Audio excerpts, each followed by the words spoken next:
मेरी कोई नहीं, मैं किसके लिए मैं किसके लिए लूँगा। शिव सुखदाता शांतिनाथ देवी धन जगत स्वामी जिसे उड़ान बसे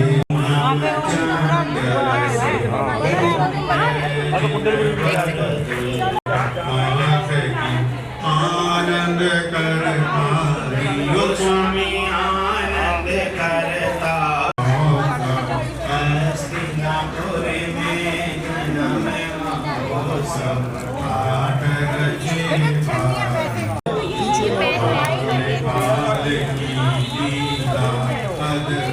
ज्ञान होगा बड़ा भाग्यशाली इंसान होगा सुबह शाम जिसको तेरा ध्यान होगा बड़ा भाग्यशाली वो इंसान होगा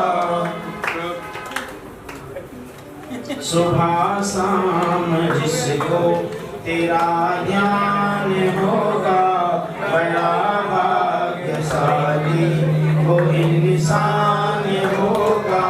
खुशी को तो हरदम लगन तेरी होगी खुशी को तो हरदम लगन तेरी होगी जिसका सदैव उदयमान होगा जिसका सदा उदयमान होगा सुबह शाम जिसको तेरा ध्यान होगा सुबह शाम जिसको तेरा ध्यान होगा बड़ा भाग्यशाली वो इंसान होगा बड़ा भाग्यशाली वो इंसान होगा जिसने भी हृदय में तुझको टटोला जिसने भी हृदय में तुझको टटोला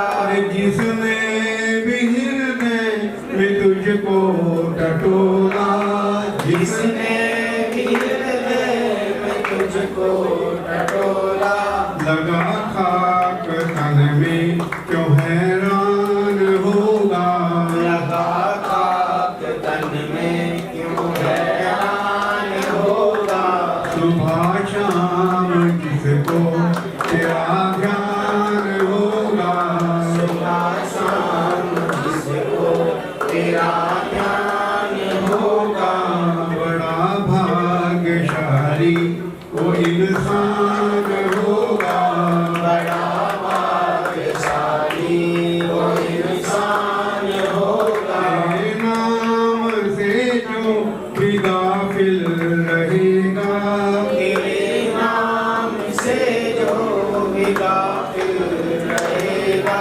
तेरे नाम से जो भी गाफिल रहेगा तेरे नाम से जो भी गाफिल रहेगा समझ ले बड़ा ही वो नादान होगा समझ ले बड़ा ही वो नादान होगा सुबह शाम जिसको तेरा ध्यान होगा सुबह शाम जिसको तेरा ध्यान होगा बड़ा भाग्यशाली वो इंसान होगा बड़ा भाग्यशाली वो इंसान होगा बेचैन मत हो ले पी प्रेम प्याला बेचैन मत हो ले पी प्रेम प्याला तू बेचैन जो पिए हो कदरदान होगा इसे जो होगा मन जिसको तेरा ध्यान होगा सुबह शाम थोड़ा सा आवाज एक बार में दूसरी बार आप सभी उच्चारण करेंगे। ओम नमः सिद्धेभ्यः।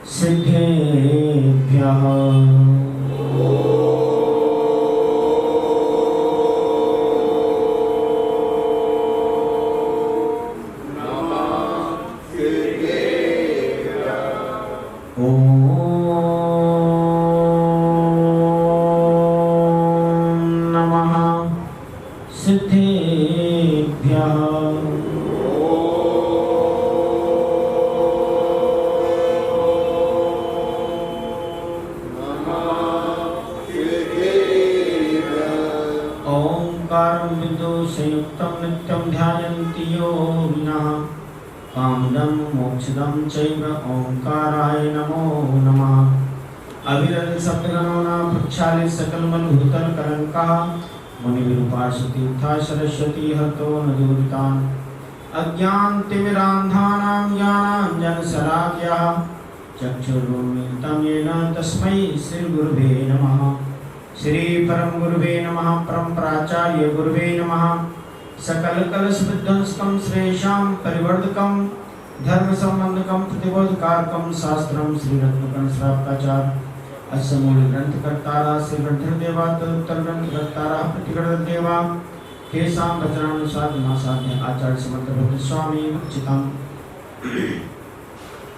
मंगलम भगवान वीरो मंगलम गौतमोगणी मंगलम कुंद कुंदाध्यो जैन धर्मोस्तु मंगलम सर्वमंगल मांगल्यम सर्वकल्याणकारकं प्रधानं सर्वधर्माणां जैनं जयतु शासनं जैनं जयतु शासनं जैनं जयतु शासनं। बोले देवाधिपति जयराज श्री आदिनाथ भगवान की, अनंतानंद सप्तमिष्टि भगवान की, वर्तमान शासन नायक महावीर भगवान की, द्वादशांग जिनवाणी माता की, 3,9 करोड़ मुनिराजों की, 10 लक्षण महान पर्व की, उत्तम तप धर्म की, सर्वे संतान साधन दर्शन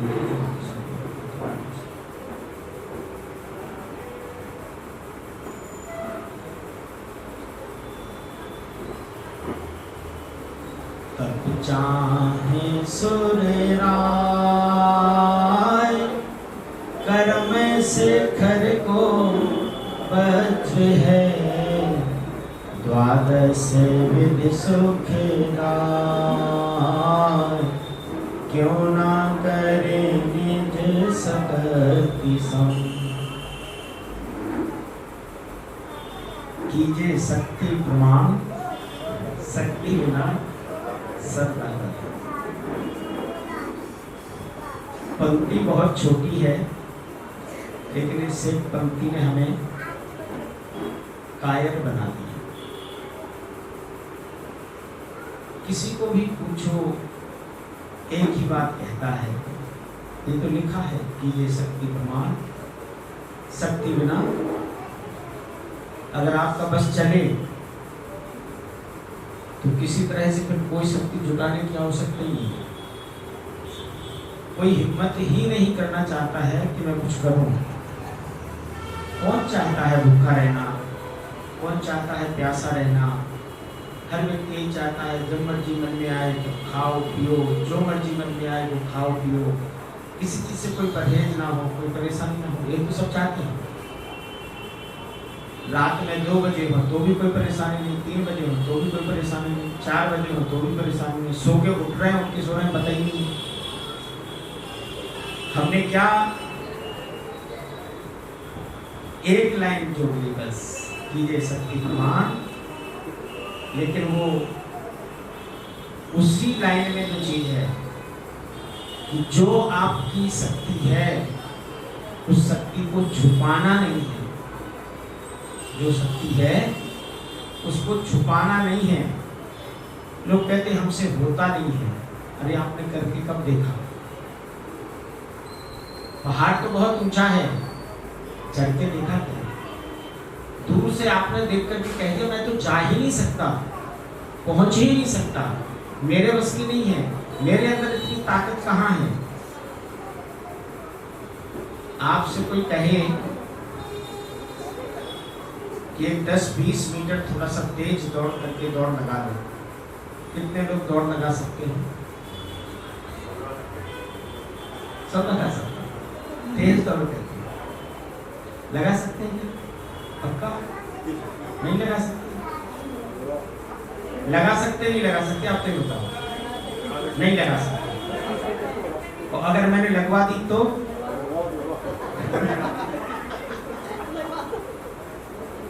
ईमानदारी से कह रहा हूं, आप दौड़ोगे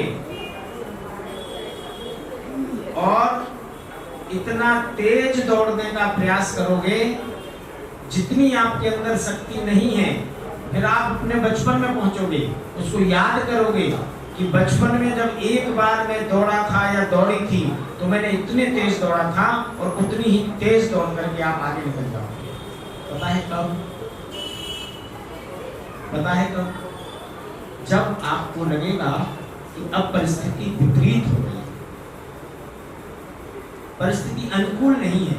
जब परिस्थिति विपरीत होगी तो अपने आप वो शक्ति जागृत हो जाएगी जो पहले थी, पहले कभी रही है। अभी 48 दिन में मैंने देखा जो भक्तावर प्राणिक हीलिंग चल रही थी, उसमें ऐसे लोग जो कहते थे कि मैं कुर्सी पे भी ऐसे नहीं बैठ सकता, थोड़ी नीची कुर्सी हो तो उस पर नहीं बैठ सकता, कुर्सी भी ऊंची वाली चाहिए, वो लोग 3 घंटे जमीन में बैठे पूरी हीलिंग के समय। क्यों? कहां से शक्ति आई? शक्ति कहीं से आई नहीं है, आपने उसका उपयोग करना बंद कर दिया, उसको छुपा दिया, उसको दबा दिया, उस शक्ति का आप यूटिलाइज नहीं करना चाहते। ईमानदारी से बताओ, जब मंदिर में आते हो, भगवान महावीर स्वामी के जन्म कल्याण की बधाई हो बोला जाता है, तो उसके बाद शक्ति आती है कि नहीं आती है? लेकिन जब बहू कोई काम करने को बोलती है तब शक्ति आती है कि नहीं आती है?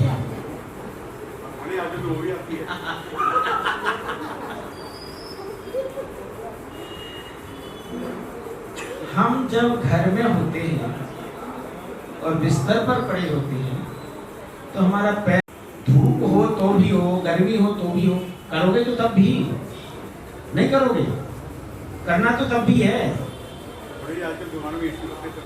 तो दुकान में तो एसी है, एक दुकान से दूसरी दुकान में एसी लेके जाओगे क्या?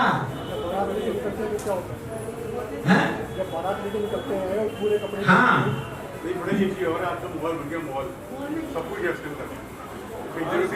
राजकुमार जी, हम हर एक चीज को अपने हिसाब से नहीं कर सकते। मॉल में जाने के लिए भी पार्किंग में गाड़ी लगाओगे, पार्किंग से मॉल तक तो जाओगे, तो वहां भी गाड़ी साथ में एसी लेके चले जाओगे। ठीक है, गेट से तो अंदर जाओगे, या उसमें भी आपको एसी चाहिए तो गाड़ी भी अंदर ही जाएगी मॉल में। जितना चल जाएगा उतने में ही लू लगेगी। जितना चलने की आप बात कर रहे हो ना, लू उतने में ही लगेगी।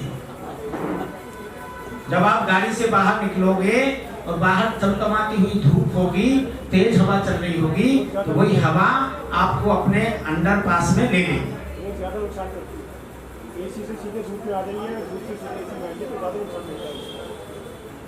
हमें उसके हिसाब से नहीं ढलना है। अगर आप प्रकृति के हिसाब से चलो,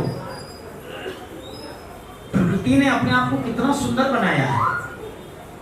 सर्दी ऐसा नहीं है कि एकदम से 2 डिग्री टेम्परेचर आ जाता है या 5 डिग्री टेम्परेचर आ जाता है। कैसे आता है टेम्परेचर डाउन? कैसे होता है? पहले 30 होगा, फिर 29 होगा, फिर 28 होगा। कितना धीमे धीमे आता है। अरे इतना सब कुछ करते हो, जिनके सानिध्य में बैठ करके अपने जीवन को बना रहे हो, उनकी तरफ देख करके अगर सोच लोगे तो जिंदगी में मौसम से तो मार खा ही नहीं सकते। ये संत जिनका हम रात दिन गुणगान करते हैं, कौन सा एसी लेते हैं, कौन सी एसी में रहते हैं, कोई पंखा नहीं, कोई एसी नहीं, और फिर भी हम तो बीमार हो जाते हैं, वो बीमार नहीं पड़ते। क्यों? उन्होंने अपने आप को प्रकृति के हिसाब से चलाया। उन्होंने जो धीरे धीरे ठंडक कम हो रही है, ठंड बढ़ रही है, उसके अनुसार अपने शरीर को ढाला है। जैसे गर्मी बढ़ रही है तो ऐसा नहीं कि गर्मी चली तो पहले पंखा चलाया फिर एसी चलाया। हम क्या करते हैं, पहले पंखा 2 नंबर पे, फिर 4 नंबर पे, फिर 5 नंबर पे, जैसे ही 5 नंबर हुआ फिर एसी, और फिर एसी के बाद एसी पंखा दोनों, ऐसे करते ना, ऐसे ही होता है। लेकिन अगर हम प्रकृति के हिसाब से चले होते, प्रकृति के साथ में चले होते, तो टेम्परेचर एकदम से नहीं बढ़ा था, धीरे धीरे धीरे धीरे बढ़ा था। उसने, प्रकृति ने हमें, हमारे शरीर को ऐसी पावर दी है कि उस चीज को हम उसके अनुसार अपने शरीर को ढाल सकते हैं, चाहे टेम्परेचर कम हो रहा हो चाहे ज्यादा हो रहा हो, हम उसको ढाल सकते हैं अपने हिसाब से। लेकिन हमने प्रकृति के विरुद्ध जाकर के वैसा काम कर दिया जैसा हमें नहीं करना था।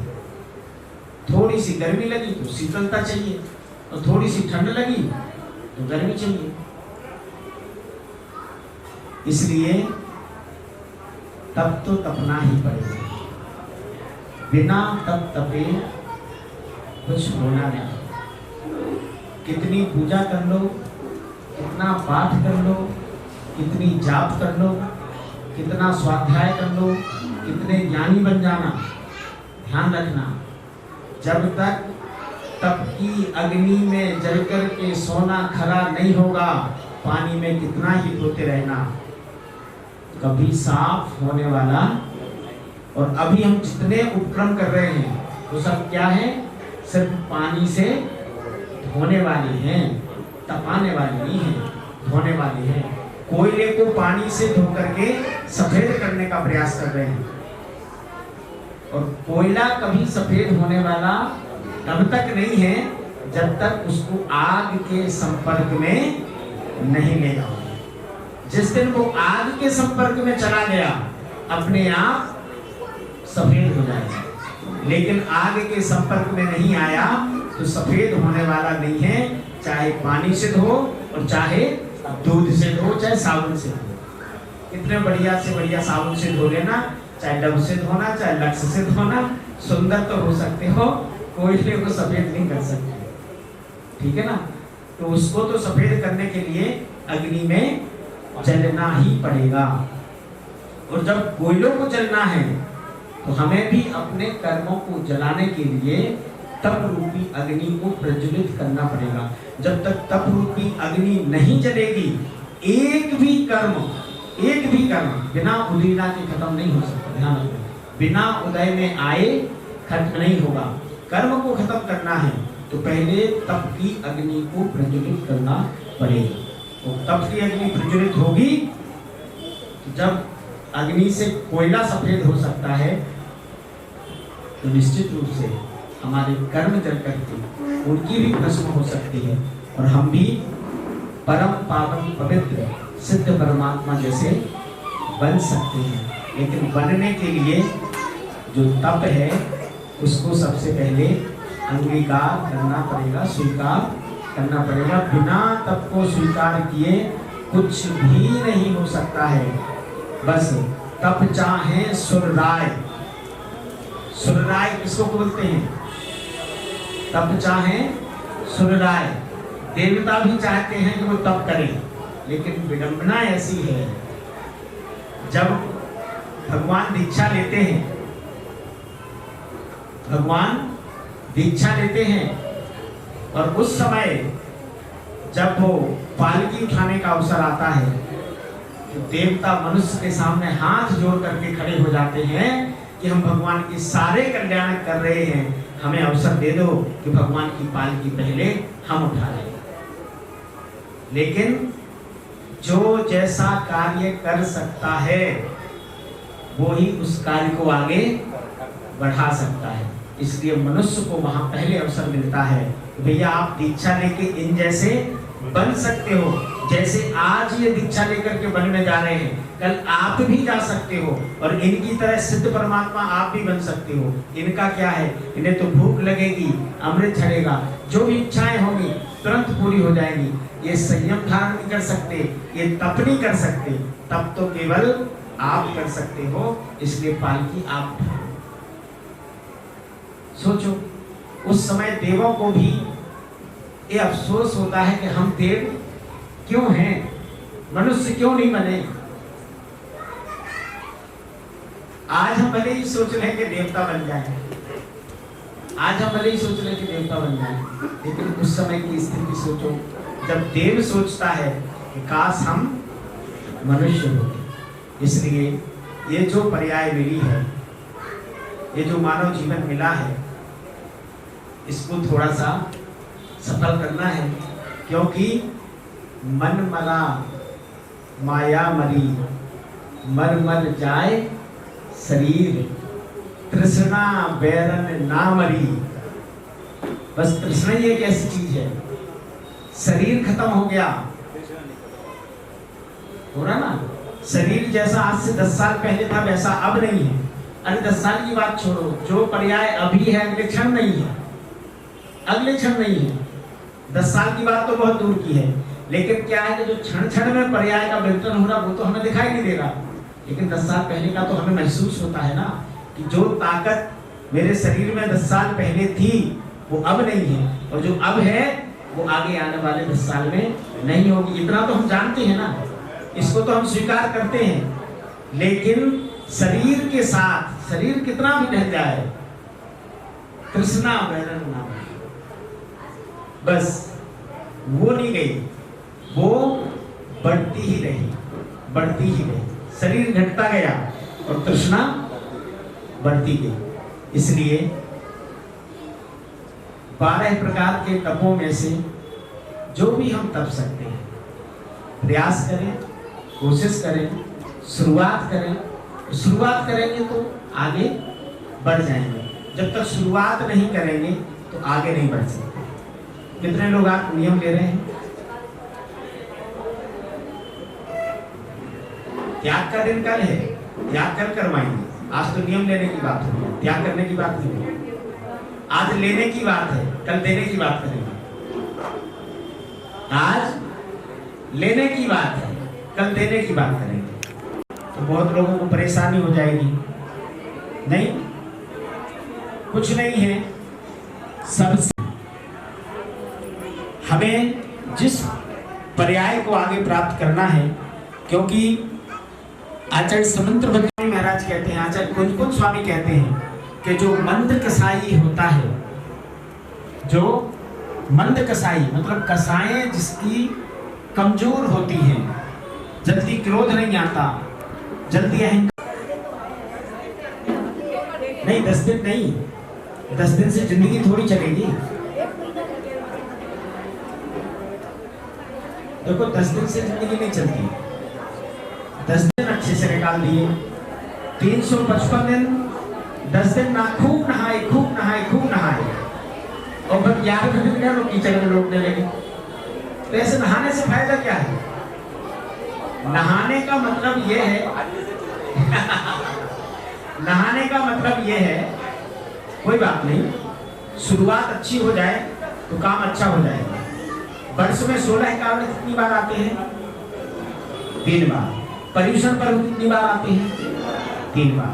तो 3 बार का आप नियम ले लो कि जब जब पर्यूषण पर्व 16 कारण आएंगे, 16 कारण के पूरे महीने में 6 रसों की दिन के हिसाब से रस्सी करके भोजन करेंगे। बस इतना सा नियम ले लो। साल में 3 ही महीने तो ऐसे हैं, 12 में से 3 महीने ही तो ऐसे हैं जिनमें नियम लेना है, बाकी तो चलते रहेगा। ले सकते ना? कितने लोग ले सकते हैं?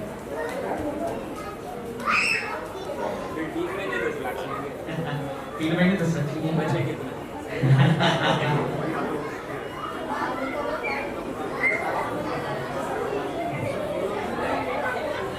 तो कितने लोग नियम ले रहे हैं? आज लेने की बात है, कल देने की बात करेंगे। कल त्याग करवानी है, आज तो लेने की बात है, नियम लेने की बात है। तो कौन रसों का त्याग करेगा? 3 लोगों के अलावा चौथा हाथ ही नहीं उठा। बताओ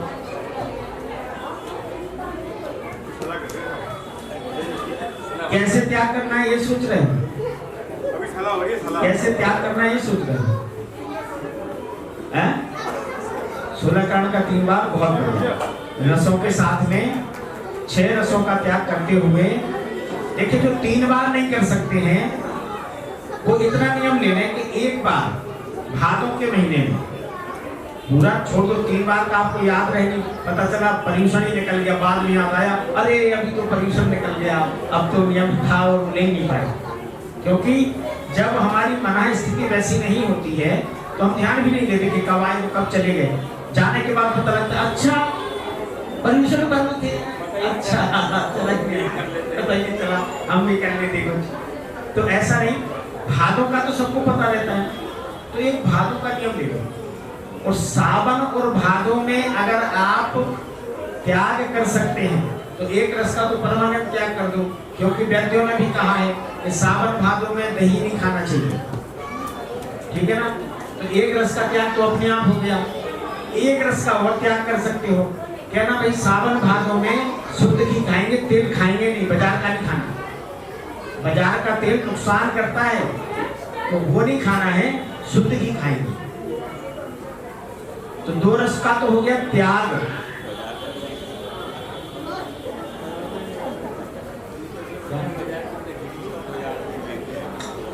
मैं तो सब्स्टिट्यूशन कह रहा हूं, मैं ये नहीं कह रहा कि शुद्ध घी बना करके फिर खाना, जो आप खा रहे हो वो खाओ।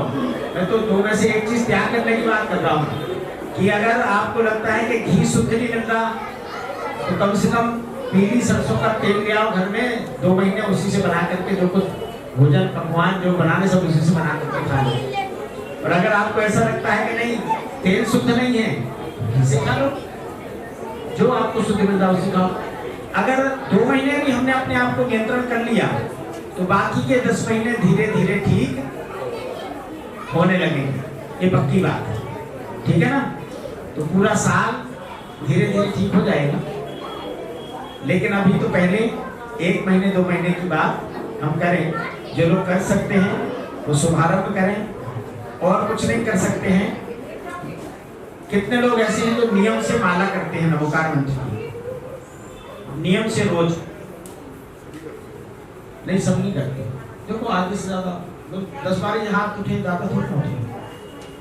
नमोकार मंत्र की माला नियम से रोज 1 माला कम से कम। अरे आप तो 5 का 50 करो, आपको क्या फर्क पड़ता है? धर्मात्मा जीवों के लिए कुछ नहीं है। जिनका धर्म में शुभारंभ होना है वो 1 माला का नियम ले लें कि 1 माला हम रोज करेंगे। और अगर आपको परेशानी से बचना है, किसी भी तरह की समस्या से बचना है, तो 45 दिन का नियम ले लो। कभी भी, ये कोई टाइम बाउंडेशन नहीं है, कभी भी जब आपको लगे कि समस्या आ गई, 45 दिन का नियम ले लो कि जब तक भगवान का जो पुरुष है वो अभिषेक करने का नियम ले लें कि जब तक अभिषेक नहीं करेंगे भोजन नहीं करेंगे। वो महिलाएं हैं तो अभिषेक देखने का नियम ले लें कि अगर अभिषेक देखने नहीं मिलेगा तो भोजन नहीं करेंगे। सिर्फ 45 डेज, 45 दिन गारंटी से आपका कैसा भी अटका हुआ, रुका हुआ, भटका हुआ, लटका हुआ कैसा भी काम हो, क्या क्या कह रही हो?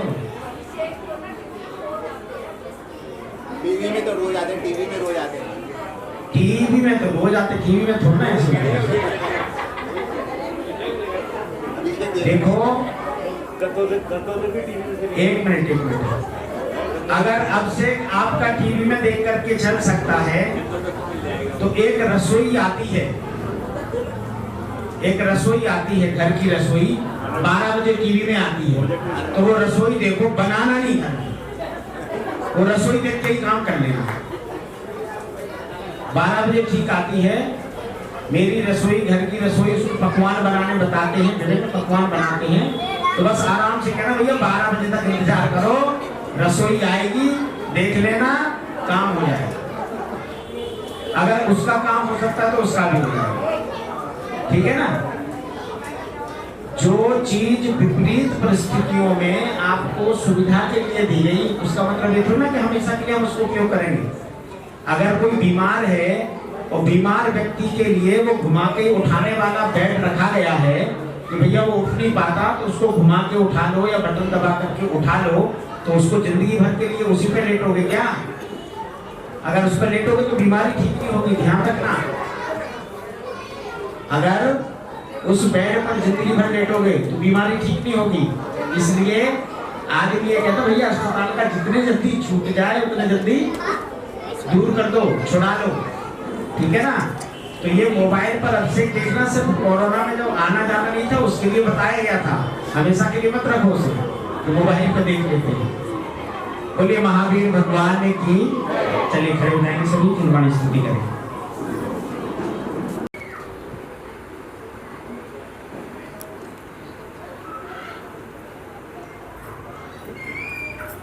बोलिए द्वादशांग जी। और मेरा तो क्या है 32 इसका देखिए हम अपने धर्मानुसार मतलब जैसे धर्म में हमारे कहा गया है और ना उसका बैंड वापस ले लिया जाएगा। अब जो बात करेगा उसका बैंड वापस प्राइज मिलेगा। उस निदान को हम खत्म कैसे कर सकते हैं? जितने निदान हमने अब तक किए हैं, जितने कर्मों को हमने अब तक जोड़ा है, हमें पता ही नहीं लगता हमने कहां पर किस चीज को अपने लिए अट्रैक्ट कर लिया, बुला लिया, अपने पास जोड़ लिया अपने आप से, हमें नहीं पता लगता। एक सिंपल सी बात बताता हूं। आप अपने घर में दो लोग काम करते हैं, जेठानी दौरानी हो सकती है, सास बहू हो सकती है, माँ बेटी हो सकती है, बाप बेटी हो सकते हैं, कोई भी हो सकता है। कभी कभी किसी काम में हमें एक दूसरे के प्रति थोड़ा सा द्वेष आता है, आता ना, द्वेष आ जाता अचानक, किसी बात से कोई द्वेष आ गया। द्वेष कैसे आता है? इसने ये काम किया ना, इससे अच्छा तो मैं कर सकता। ये क्या है? द्वेष है ना। कोई भी व्यक्ति, दो लोग जो पढ़ने वाले एक साथ बैठे हैं, दो पढ़ने वाले बच्चे एक साथ बैठे हैं और वो पढ़ रहे हैं। एक बच्चे ने पढ़ करके किसी चीज को बहुत जल्दी तैयार कर लिया, दूसरे के मन में द्वेष आ गया, इससे अच्छा तो मैं कर सकता हूं। आपको नहीं पता था कि इतनी सी एक सोच ने आपको एक निदान में डाल दिया, निदान बंद कर दिया। और वो निदान जो होता है ना, हमारे सबकॉन्शियस जो माइंड है हमारा, सब इसमें फीड हो जाता है।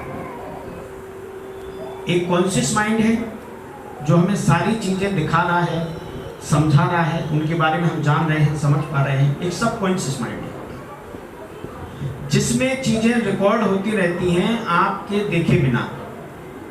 और उसका प्रैक्टिकल मैं आपको बताता हूं। आप जब घर से बाहर मंदिर आते हो तो कितनी बार अपने आसपास की चीजों को देखते हो? देखते हो क्या?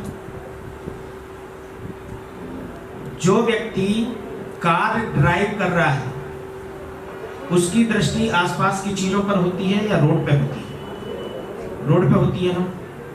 अब आप प्रैक्टिकल करना, जब आप किसी रास्ते से निकलोगे और वापस फिर उसी रास्ते पर आओगे कार ड्राइव करते हुए, आपने उन दुकानों की तरफ नहीं देखा था, लेकिन जब आप वापस आओगे वो दुकान दिखेगी तो आपको ये लग जाएगा कि हाँ, यहाँ से इतनी दूर मेरा घर रह गया।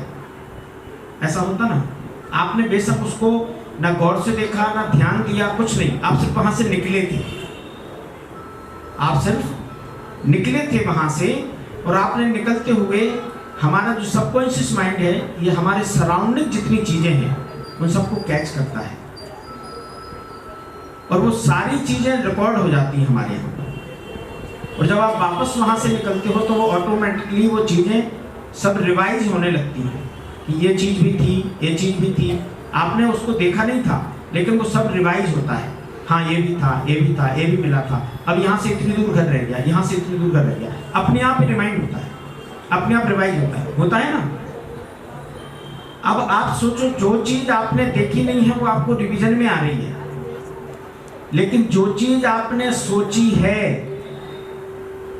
जो चीज़ सोची है वो भी रिवीजन में आएगी नहीं आएगी। जो चीज़ हमने देखी नहीं है, सोची नहीं है, जब वो माइंड में रिवाइज हो रही है, तो जो चीज़ हमने देखी है, जिसको देख करके हमने सोचा है, हमारे मन में विचार आया है, तो वो चीज़ हमारे ऊपर इम्पैक्ट करेगी या नहीं करेगी। वो माइंड में है, वो खत्म नहीं हुई है, माइंड में रहेगी, और रहेगी जब वो थोड़ा थोड़ा स्मृति में चलती रहेगी, अपने आप को रिवाइज होकर के उस तरह की चीज़ों को सामने ले आएगी। अब हम किसी के भी बारे में अच्छा या बुरा सोचते हैं। अच्छा सोचते हैं तो हमारा सबकॉन्शियस माइंड क्या करता है, अच्छी चीज़ों को एक्सेप्ट करने लगता है। हम किसी के बारे में बुरा सोचते हैं तो क्या होता है, सबकॉन्शियस माइंड जो है वो बुरी चीज़ों को अट्रैक्ट करने लगता है। आपने मन ही मन किसी को गाली दी, कैसे दी? हम रोड क्रॉस कर रहे हैं, कार से जा रहे हैं, रोड क्रॉस कर रहे हैं, हमारी तरफ से ग्रीन लाइट है और दूसरी तरफ से रेड लाइट है, लेकिन जैसे ही आप लाइट पर पहुंचे, आपके सामने से एक व्यक्ति निकल गया। अब आपके मन में क्या आएगा तुरंत?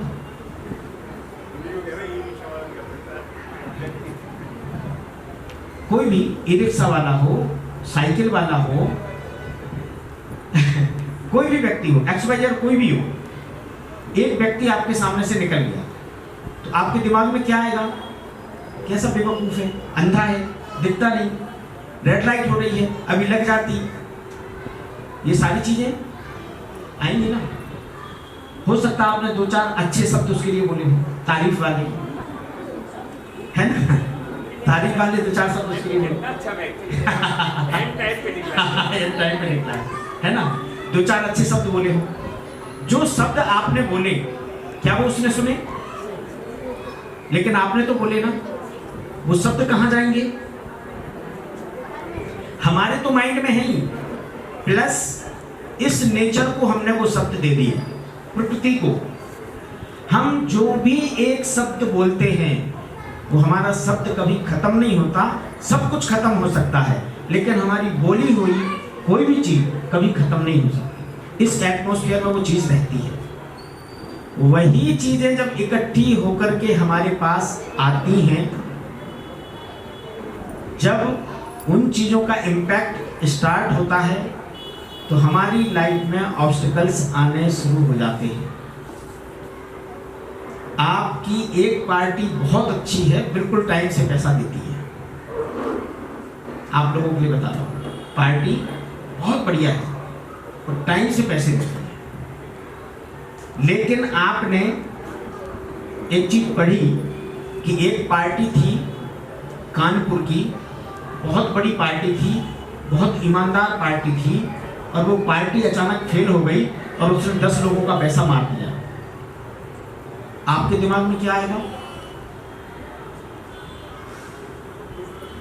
कानपुर वाली पार्टी छोड़ दो, लेकिन जिससे आपका कॉन्ट्रैक्ट चल रहा है, जिससे पैसे आ रहे हैं, एक बार दिमाग में आएगा कि यार कहीं ऐसा ना हो कि मेरी ये पार्टी इतनी अच्छी पार्टी है, बिल्कुल टाइम से पैसे देती है, कहीं इसके साथ कोई परेशानी हो और मुझे। आपने क्या किया? निदान कर दिया उस चीज का। कुछ नहीं हो रहा था, सब कुछ स्मूथली चल रहा था, सब कुछ ठीक चल रहा था, लेकिन हमने क्या किया? उस चीज का निदान कर दिया। अब क्या होगा? जब हमने एटमॉस्फेयर को, इस वातावरण को, इस प्रकृति को वो चीज दी है, तो जो चीज हमने फेंकी है वो कभी ना कभी वापस आनी ही है, आएगी ही, 100% आएगी। इन चीजों को हम कैसे रोक सकते हैं, इन चीजों को हम कैसे दूर कर सकते हैं, ये हमारे माइंड में ना आए, इसके लिए हम आपके लगभग 20 मिनट लेंगे। हमारे बीच में एक बार ताली बजाइए। श्रीनगर से गिरीश जी भाई साहब आए हैं, तो पहले वो 10-15 मिनट वो आपके लेंगे इसी चीज़ को लेकर के, हमारे कर्मा की थेरेपी क्या है, कर्माज कैसे हम बांधते हैं, कैसे कर्म हमारे पास आते हैं, उसके ऊपर बाकी फिर जो रेमेडियल पार्ट है उसको मैं कंटिन्यू करूँगा। आइए गिरीश जी।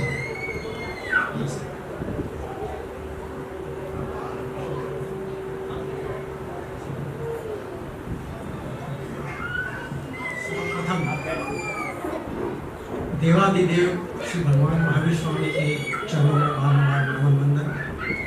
उसके पश्चात मेरे आराध्य गुरुदेव पूज्य गुरुदेव श्री रामकृष्ण जी महाराज के चरणों में वंदन। सभा में उपस्थित मातृशक्ति को चरण स्पर्श और सहधर्मी भाइयों को जय जी। जो बहन भाई हमारी तपस्या कर रहे हैं उनके लिए मैं सुख सदा पूछता हूँ, कामना करता हूँ कि उनके भाव की अभिवृद्धि हो, सुख साता उनकी तपस्या करते हैं। भाई साहब ने बहुत अच्छी बातें बताई कि जो गांठ है हमारे मन में वो उलझ जाती है, उसका निदान कैसे हो। वैसे तो हम धर्म ध्यान बहुत करते हैं, हम सब पुण्यशाली हैं कि दशरक्षण पर्व मनाते हैं और अन्यत्र कुछ ना कुछ पूजा पाठ डेली भी करते हैं और विधान के अनुसार भी करते हैं, लेकिन उसके बाद भी हमारे कर्म उपस्थित हो जाते हैं। जैसे भाई साहब ने कहा कि सास ससुर में, सास में और बहू में, भाई भाई में ऐसी समस्या उपस्थित हो जाती है कि बोल बंद हो जाता है, वो निदान कर्म बन जाता है और वो कभी ना कभी उपस्थित होता है, लेकिन हम जानते नहीं। वो उसको कहते हैं हम जाने अनजाने कर्म। उस जाने अनजाने कर्म को हमने पूजा पाठ भी कर ली, सब कुछ कर लिया, लेकिन उसके बाद भी हमारे मन में कहीं ना कहीं वो शंका और शंका बनी रहती है और हम जान भी नहीं पाते कि वो कब उदय में आएगा दोबारा। उसके लिए क्या होता है? सबसे पहले तो मैं एक बात और कहूँगा कि हम लोग कितने लोग हैं जो मोबाइल पे अपने देवादिदेव की, मंत्रों की या गुरुदेवों की फोटो लगाते हैं और हाथ कराते हैं। कोई भी नहीं लगाता, बहुत अच्छी बात है, नहीं लगानी चाहिए। जाने अनजाने में हमारे वो कर्म बनते हैं। क्यों बनते हैं? क्योंकि कभी झूठे हाथ होते हैं, कभी शौचालय में जाते हैं। हमारे भाइयों के लिए भी ये बात है, उससे असाधना बनती है और हमारे कर्म निश्चित बनते हैं। उसका ऑर्डर कब होता है किसी को नहीं होता। सबसे पहली बात तो ये विशेष रूप से अपने घर परिवार में लगानी और अपनी भी फोटो नहीं लगानी, अपनी भी फोटो नहीं लगानी है। ये हमारे राहु का काल है, क्योंकि सारा छाया ग्रह पे चल रहा है। टीवी और पहले बहुत कम चीज़ें होती थी, अब उसमें एक मोबाइल और ऐड हो गया जो कि हर समय हमारे साथ रहता है। उस मोबाइल के जो नंबर्स हैं वो हमारे प्लैनेट्स के रूप में काम करते हैं और जब जब वो नंबर हम बोलते हैं, किसी को बताते हैं, व्हाट्सएप पे मैसेज आते हैं, तो राहु हमारा वो नंबर्स एक्टिवेट होते रहते हैं। हमें ये पता ही नहीं होता कि वो नंबर जो है अच्छे या बुरे कैसे लगे हुए हैं, जो कि हमको अच्छा बुरा इम्पैक्ट देंगे। अब आते हैं बात आगे करने की। उसके लिए एक छोटा सा मैं प्रयोग कर रहा हूँ और सफल हूँ, और मैंने भी कहीं से सीखा है। तो भाई साहब के साथ मैं रहता हूँ, तो भाई साहब से बातचीत हुई तो भाई साहब बोले करवाइए। तो उसमें कम से कम 20 से 25 मिनट आपके लगेंगे। सब तैयार है?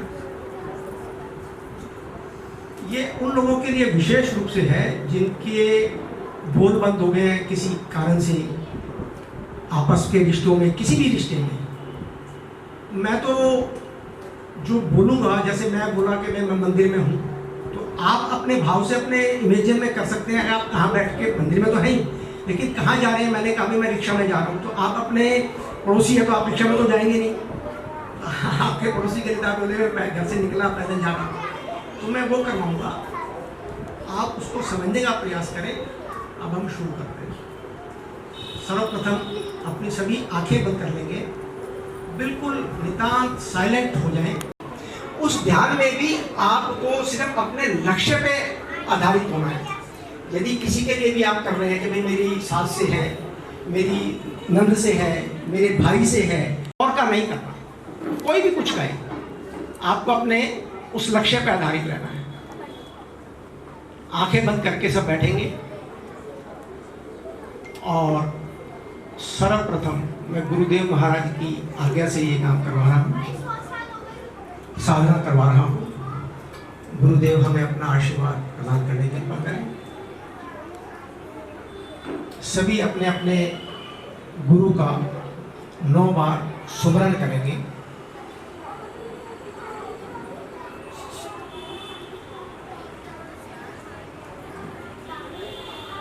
सुमरन करने के पश्चात कर्मों की निर्जरा होगी, आपको आगे के लिए आभास होगा। आप सब ने अपना आसपास का वातावरण अपने में सुन लिया है। अब जिससे भी हमारे और अब मैं यात्रा शुरुआत करूं। मैं मंदिर जी के प्रांगण और मैंने ये सोचा कि मेरे अमुक जन से मेरे संबंध ठीक नहीं, मुझे ठीक करने हैं। पानी पर्व तो जब आएगा ही, लेकिन मुझे आज भी और मंदिर के बाहर आया। मंदिर के बाहर आकर जिस लक्ष्य की ओर मैंने जाना था, रमेश नगर, उसके लिए मैंने अपना साधन खोजना शुरू किया। उस साधन को खोजने के लिए मुझे कुछ समय लगा और एक ऑटो मिला। उस ऑटो से मैंने अपना किराया तय किया और लक्ष्य की ओर चल पड़ा।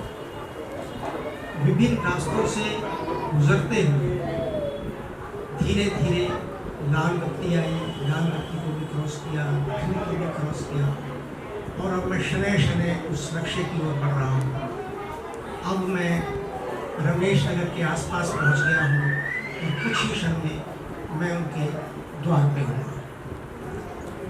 उस द्वार पे पहुँचने से पहले मैंने रिक्शा से उतरा, उसका किराया दिया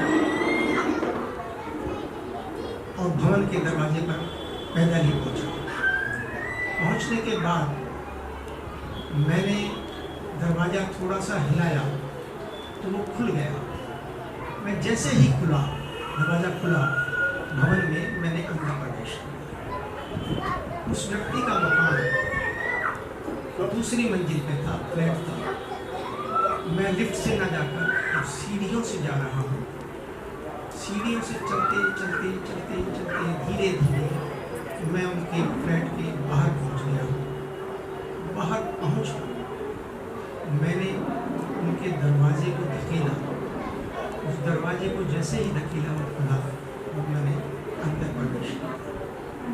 मैं उस मकान में बहुत पहले भी कई बार आया हूँ। उनका कमरा जिस द्वार से मैंने प्रवेश किया वो बाईं तरफ है। बाईं तरफ में मुड़ा और चला। मैंने अपने चप्पल जूते उतारे और उनके कमरे का दरवाजा खोला। खोलकर मैंने देखा कि वे व्यक्ति अपने बेड पर आराम से बैठे हुए हैं। मैं उनके पास गया, मैंने उनको नमन किया। नमन करने के पश्चात मैं थोड़ा सा झुका और उनके कान के पास गया। मैंने बोलना शुरू किया। मैंने पहले संख्याक असंख्याक भावों से लेकर आज तक के इस भाव में मन, वचन, काया से आपकी किसी भी तरह से दिल दुखाया हो, मन दुखाया हो, लाभ में हानि पहुंचाई हो, आपके मान सम्मान में कमी की हो, अन्य विभिन्न प्रकार के दोष जो है वो मैंने किए। मीठा ना बोला हो, कड़वा बोला हो, झगड़ लिया हो, पैसे के लेने में फर्क है। मैंने सब बोलते हुए उनसे अपने कर्मों की आलोचना की कि मुझे धिक्कार है, धिक्कार है, धिक्कार है। इतना कहते हुए मैंने उनसे निवेदन किया कि मैं आपके प्रति बहुत शुभ मंगल मैत्री भाव रखता हूँ, बहुत ही शुभ मंगल मैत्री भाव। जो कुछ भी हुआ वो जाने अनजानों में कर्म के उदय से अब तक हुआ है।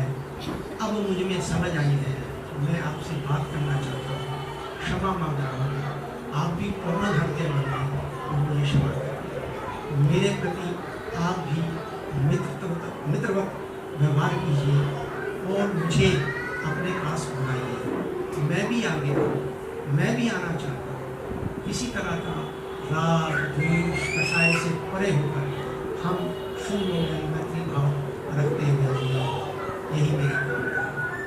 कुछ समय से मुझे पता चला कि आपका जीवन ठीक नहीं चल रहा है। मैं देवादिदेव से प्रार्थना करता हूँ कि आपका जीवन स्वस्थ रहे, मंगल रहे। आप जीवनोपार्जन जीवन के उपार्जन में पूरी तरह लगे।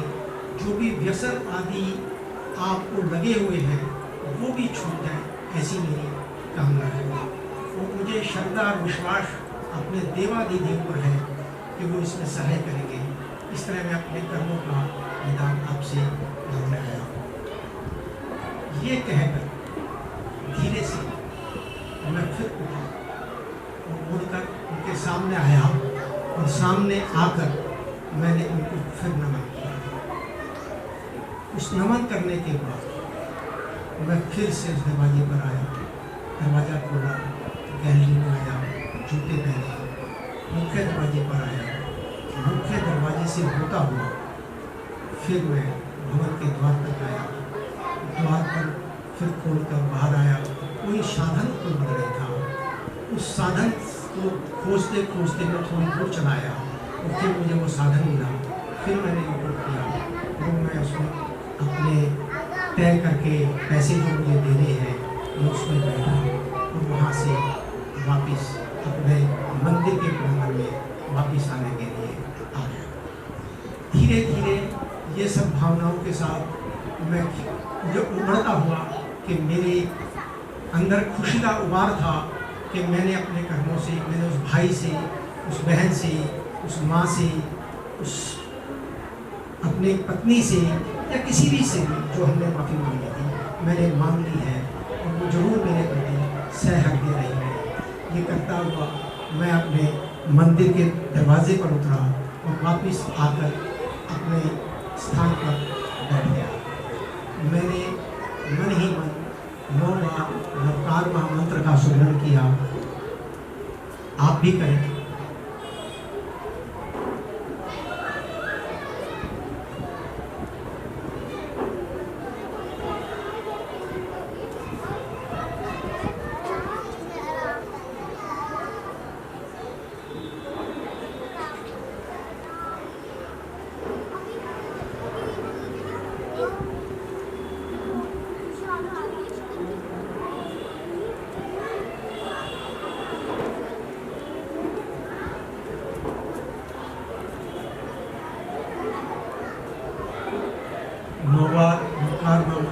के बाद अपने दोनों हाथों की हथेलियों को आपस में रगड़ने के बाद धीरे धीरे आंखों पे ले जाए और यहाँ पे खोलने का धीरे धीरे प्रयास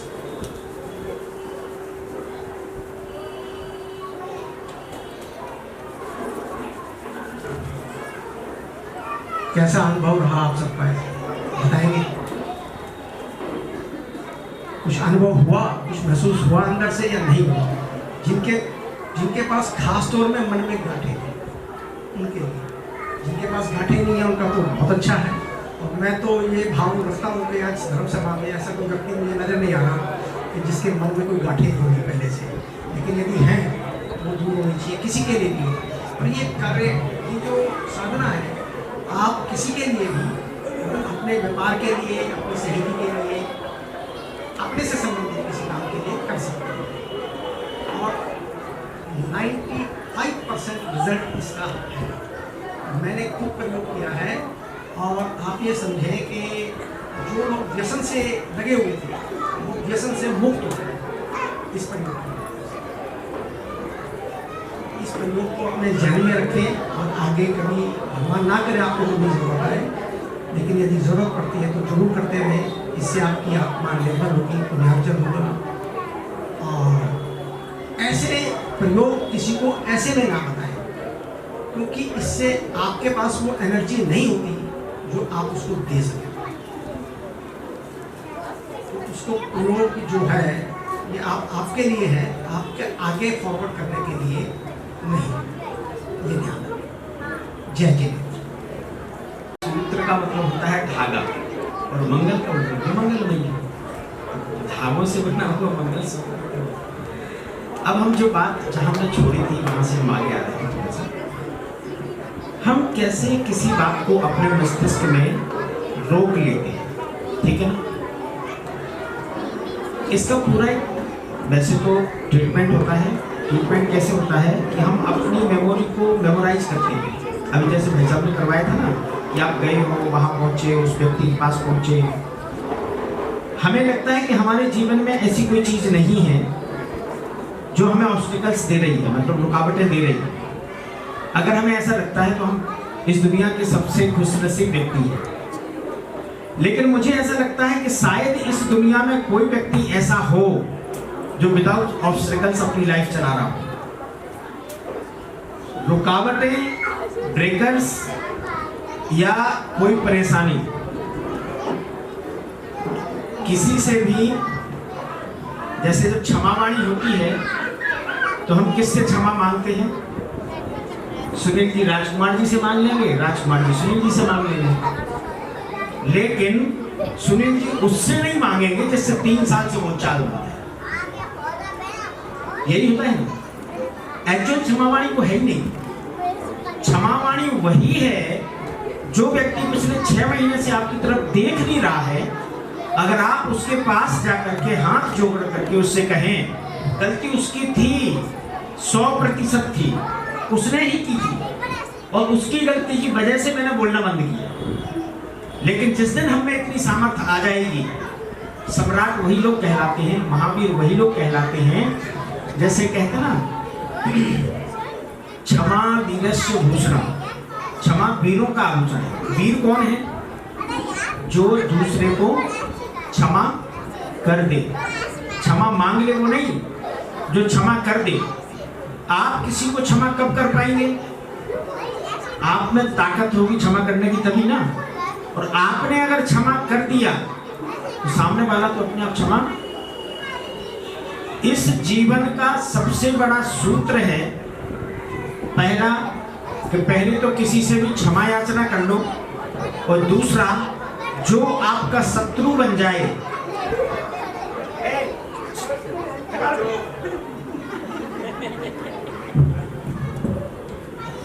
जो आपका शत्रु बन जाए, ऐसे व्यक्ति को, जो शत्रु बन गया आपका, ऐसे व्यक्ति के ऊपर उपकार कर दो। जिंदगी भर आपके उपकार के नीचे रह करके, आपके नीचे रह करके काम करेगा। जो भी शत्रु बन जाए जिंदगी में, कहीं भी कोई भी शत्रु अगर बनता है तो उस पर एक उपकार जरूर कर दो। कैसे कि उपकार करो? कितनी परेशानी में घिरा हो, आप उसकी परेशानी, आप ये मत सोचो कि मेरा दुश्मन है, मेरा शत्रु है। आप उसकी परेशानी में उसकी मदद करने पहुंच जाओ। अगर आपने एक बार उसकी मदद कर दी, वो पूरी जिंदगी आपके उपकार के नीचे आकर के जीता है। ध्यान रखिए, ये शत्रुता खत्म करने का मतलब सामने वाले के मन से, हमारे मन से तो हमने क्षमा कर दिया, सामने वाले के मन से क्षमा कैसे होगा? वो अपने आप में गिल्ट कैसे करेगा? उसे अपनी गलती का एहसास कैसे होगा? आप किसी पे एहसान करके देखो, इतनी गिल्ट होगी उसको, इतनी गलती स्वीकार करेगा वो अपनी। जब भी मिलेगा, भाई साहब आपकी वजह से जिंदा हूँ, आपने मुझे बचा लिया, नहीं तो मैं तो पता नहीं क्या हो जाता। लेकिन हम ऐसा कर नहीं पाते, जनरली ऐसा नहीं होता है। जिससे हमारी दुश्मनी हो जाए, हम उसकी तरफ देखना नहीं चाहते हैं, बोलना नहीं चाहते हैं, उपकार करने की बात तो कहाँ से आएगी? लेकिन इसीलिए तो हमारे जो पूर्वज रहे हैं, हमारे जो महापुरुष रहे हैं, तीर्थंकर भगवान रहे हैं, आचार्य रहे हैं, उन्होंने इसलिए तो कहा है कि ऐसे व्यक्तियों पर उपकार करो जो आपके उपकार को पूरी जिंदगी भूल ना पाए। और ऐसे ही वो लोग हैं जिनसे हमारी शत्रुता हो जाती है। आप सुबह रोज उठ करके एक बार ये शब्द जरूर बोला करें, इस संसार में जितने भी लोग हैं, मैंने मन वचन काया से किसी को कष्ट पहुंचाया हो तो वो सभी मुझे क्षमा करें। मैं आप सभी का धन्यवाद करता हूँ जिनसे हमने क्षमा याचना की। हम ये भाव रखें कि उन्होंने हमें क्षमा कर दिया, और जब उन्होंने क्षमा कर दिया तो हमने उनको धन्यवाद का भाव प्रकट किया। मैं आपका धन्यवाद करता हूँ कि आपने मुझे क्षमा कर दिया। अगर हमारा किसी के प्रति किसी भी तरह से राग द्वेष चल रहा है, और राग द्वेष कैसा है, बहुत बड़ा नहीं है, छोटा सा राग द्वेष है, और वो राग द्वेष कैसा है,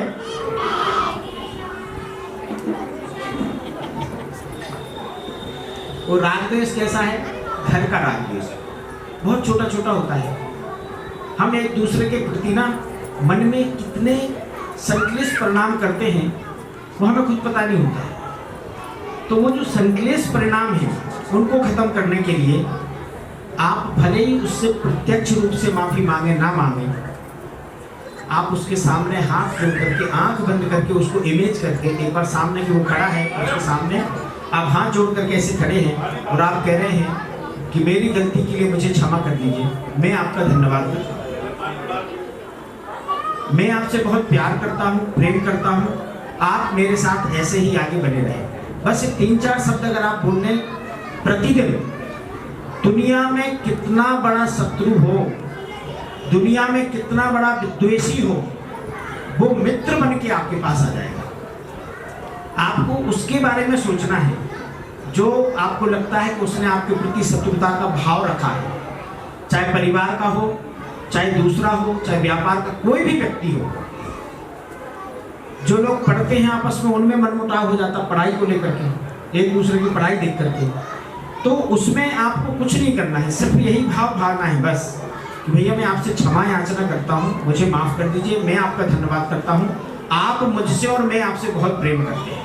बस आपने इस प्रकृति को ये 3 शब्द दे दिए, वो शब्द कहीं ना कहीं इस प्रकृति में गुंजायमान होते हुए उस व्यक्ति के पास पहुंचेंगे, और एक दिन वो व्यक्ति आकर के आप देखेंगे आपके सामने हाथ जोड़ करके खड़ा है और आपसे क्षमा याचना कर रहा है।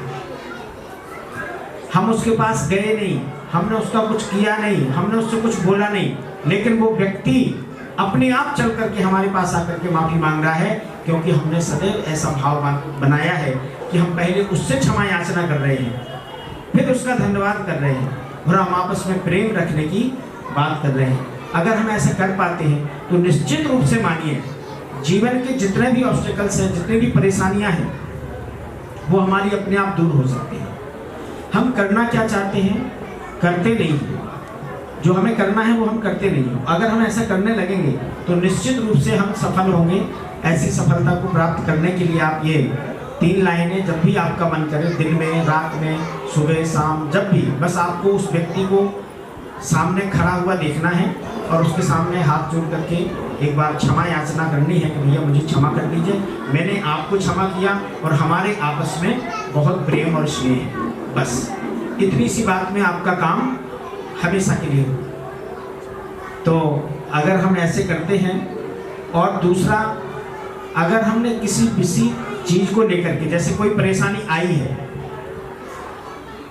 तो वो परेशानी कैसे आई है, कोई भी परेशानी आई है तो हमने कहीं ना कहीं उसके लिए कोई इमेज किया था ना, पहले सोचा था, किसी के साथ ऐसा हो रहा था, किसी के साथ ऐसा हो रहा था, और उस समय हमारे मन में अचानक से विचार आ गया था, या हमने उसको देखते हुए अपने आप को वहाँ स्थापित कर लिया था। जब वो घटना चल रही थी, चाहे हम चलचित्र पर देख रहे थे अर्थात टीवी पर देख रहे थे, वो घटना वहाँ पर चल रही थी, और एक क्षण के लिए मैंने ऐसा सोच लिया था कि उसकी जगह मैं ही हूँ, ये मेरे परिवार से मिलती जुलती घटना हो गई, या ये परिवार मेरे से मिलता जुलता है। वो घटना हमारे साथ नहीं घटी, वो परिवार हमारे साथ मिलता जुलता है, और बाद में उसके साथ वो घटना घटी तो हमने फिर वो अमेज कर लिया कि वैसी कोई चीज़ ऐसी हुई है। बस उस चीज़ को हमें 3 शब्दों से अपने दिमाग से निकालना है, और निकाल करके उसको क्षमा याचना करनी है। इससे ज़्यादा कुछ नहीं करना, बस क्षमा याचना करना है। अगर मेरे मन में कोई ऐसा भाव आया है जो इसके विरुद्ध है, मैं उस भाव को खत्म करता हूँ, मुझे क्षमा करें, क्षमा करें, क्षमा करें। बस इतना सा अगर हमने करना शुरू कर दिया, आप देखो जिंदगी में जो परेशानी आपके सामने, क्योंकि ऐसा तो है नहीं कि लोगों को परेशानी नहीं है, परेशानी सबको है, और उस परेशानी को लेकर के बस आपको ये 3 चीज़ें सोचनी है। और अगर आपने 45 दिन लगातार इसको सोच लिया, सिर्फ 45 दिन, तो गारंटी इस बात की है कि 46वें दिन से आप उसमें सुधार देखना शुरू कर दोगे। क्योंकि इस प्रकृति में बहुत पावर है। हमारी जो टेलीपैथी होती है, जैसे हम टेलीपैथी कहते हैं ना, हम किसी को फ़ोन करने के लिए फ़ोन उठाते हैं, उधर से उसका ही फ़ोन आ जाता। ये टेलीपैथी, हम फ़ोन सोच रहे थे और उसका फ़ोन चल के आगे, अरे भाई साहब आपके लिए सोच रहा था, आपका फ़ोन आ गया, होता ना ये। तो जो चीज़ हम सोच रहे हैं, जब सोचने वाली चीज़ वहाँ तक पहुँचती है तो बोलने वाली चीज़ क्यों वहाँ नहीं पहुँचेगी। तो अगर हम ऐसा बोलते हैं तो निश्चित रूप से हमारे जीवन की रुकावटें, परेशानियाँ, सब कुछ दूर हो सकता है। बोलिए महावीर भगवान की।